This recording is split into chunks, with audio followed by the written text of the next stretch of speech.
नमस्कार, आप सभी का एक बार फिर से स्वागत है हमारे चैनल भक्ति ज्ञान में। आज जानेंगे कि खाटू श्याम जी कौन है, कैसे बने वो श्याम बाबा और इनके पीछे कौन सी पौराणिक कथा है। आइए सुनते हैं खाटू श्याम जी की कथा। कौरव वंश के राजा दुर्योधन नेमी दोष पांडवों को सताने और उन्हें मारने के लिए लाशागृह का निर्माण कराने लगे, पर सौभाग्यवश वे उससे बच निकले और वनवास में रहने लगे। एक समय जब वे वन में सो रहे थे, उस स्थान के पास ही एक हडिम नाम राक्षस अपनी बहन हिडिम्बी के साथ रहता था। तब उनको मनुष्य यानी उन पांडवों की गंध आई, तो उन्हें देखकर राक्षस ने कहा, इन मनुष्यों को मारकर मेरे पास ले आओ। हिडिम्बा अपने भाई के आदेश से वहां आई, जहां पास ही सभी भाई द्रौपदी के सहित सो रहे थे और भीम उनकी रक्षा में जाग रहा था। भीम के स्वरूप को देखकर हिडिम्बा उस पर मोहित हो गई और मन में सोचने लगी, मेरे लिए यह उपयुक्त पति हो सकता है। उसने भाई की परवाह किए बिना भीम को पति मान लिया। कुछ देर बाद हिडिम्बी के वापस न लौटने पर हिडिम्बासुर वहां आया और स्त्री के सुंदर भेष में अपनी बहन को भीम से बात करता देखकर क्रोधित हुआ। तत्पश्चात हिडिम्बी के अनुनय विनय से माता कुंती व युधिष्ठिर के निर्णय से दोनों का गंधर्व विवाह हुआ। उपरोक्त अवधि के अंतर्गत हिडिम्बी गर्भवती हुई और एक महाबलवान पुत्र को उसने जन्म दिया। वो बच्चा बाल रहित था, इसलिए उसका नाम घटोत्कच रखा गया। हिडिम्बा ने कहा, मेरा भीम के साथ रहने का समय समाप्त हो गया और आवश्यकता होने पर पुनः मिलने के लिए वह कहकर अपने अभिष्ट स्थान पर चली गई। साथ ही घटोत्कच भी सभी को प्रणाम कर आज्ञा लेकर उत्तर दिशा की ओर चला गया। जल्द ही श्री कृष्ण के कहने पर मणिपुर में मरु दैत्य की लड़की कामकंटका से गंधर्व विवाह हुआ। वह कुछ समय व्यतीत होने के बाद उन्होंने महान पराक्रमी पुत्र को जन्म दिया, जिसके शेर की भांति सुंदर केशों को देखकर उसका नाम बर्बरीक रखा गया। बल की प्राप्ति के लिए उसने देवियों की निरंतर आराधना करके तीनों लोकों में किसी में ऐसा दुर्लभ अतुलनीय बल का वरदान मांग लिया और देवियों ने बर्बरीक को कुछ समय वहीं निवास करने के लिए कहा और कहा कि एक विजय नामक ब्राह्मण आएंगे, उनके संग तुम्हारा और अधिक कल्याण होगा। आज्ञानुसार बर्बरीक वहां रहने लगा। तब मगध देश के विजय नामक ब्राह्मण वहां आए और 7 शिवलिंगों की पूजा की, साथ ही विद्या की सफलता के लिए देवियों की पूजा की। ब्राह्मण को स्वप्न में आकर कहा कि सिद्ध माता के सामने आंगन में साधना करो, बर्बरीक तुम्हारी सहायता करेगा। ब्राह्मण के आदेश से बर्बरीक ने साधना में विघ्न डालने वाले सभी राक्षसों को यमलोक भेज दिया। उन असुरों को मारने पर नागों के राजा वासुकी वहां आए और बर्बरीक को दान मांगने के लिए कहा।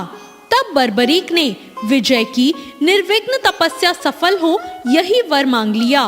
ब्राह्मण की तपस्या सफल होने पर उसने बर्बरीक को युद्ध में विजयी होने का वरदान दिया।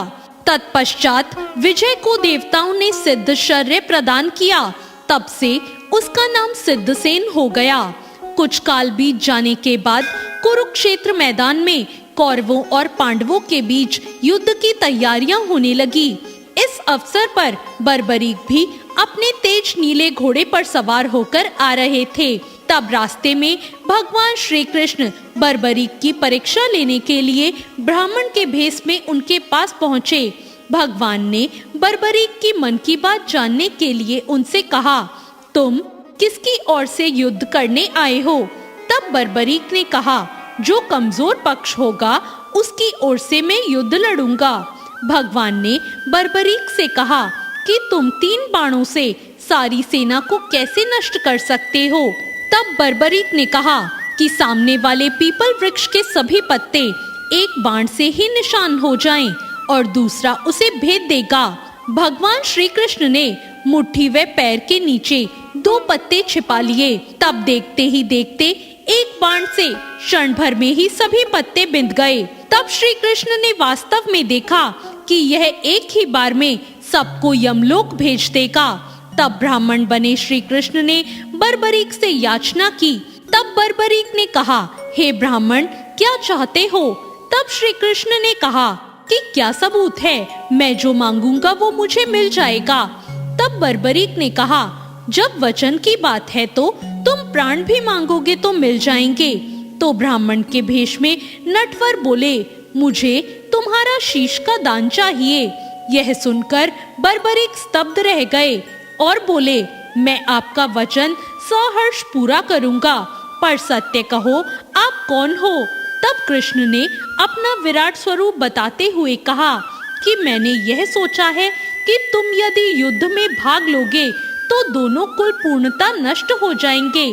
तब बर्बरीक ने कहा कि आप मेरा शीश का दान तो ले लीजिए, पर मेरी एक इच्छा है कि मैं युद्ध को आखिर तक देख सकूं। तब भगवान ने कहा कि तुम्हारी यह इच्छा पूरी होगी। तब बर्बरीक ने अपना शीश धड़ से काटकर दे दिया। शीश को अमृत जड़ियों के सहारे पहाड़ के ऊंचे शिखर पर पीपल वृक्ष पर स्थापित कर दिया गया। 18 दिन तक चले युद्ध में पांडवों को विजय प्राप्त हुई, साथ ही उन्हें अपनी जीत पर घमंड हो गया। तब श्री कृष्ण उन सबको लेकर वहां पहुंचे जहां बर्बरीक का सिर स्थापित था। बर्बरीक के सामने पांडव अपनी अपनी वीरता का बखान करने लगे। तब बर्बरीक के सिर ने कहा कि आप सबका घमंड करना व्यर्थ है। जीत श्री कृष्ण की नीतिज्ञ से ही मिली है। मुझे तो इस युद्ध में श्री कृष्ण का सुदर्शन चक्र चलता ही नजर आया था। इसके बाद बर्बरीक चुप हो गए। तब भगवान श्री कृष्ण ने प्रसन्न होकर बर्बरीक को वरदान दिया कि कलयुग में मेरे श्याम नाम से तुम पूजे जाओगे और तुम्हारे सुमरण से सभी मनोरथ पूर्ण होंगे। तो ये थी खाटू श्याम बाबा की कथा। आपको ये कथा कैसी लगी कमेंट करके जरूर बताएं और साथ ही मेरे चैनल भक्ति ज्ञान को सब्सक्राइब करना ना भूलें। धन्यवाद।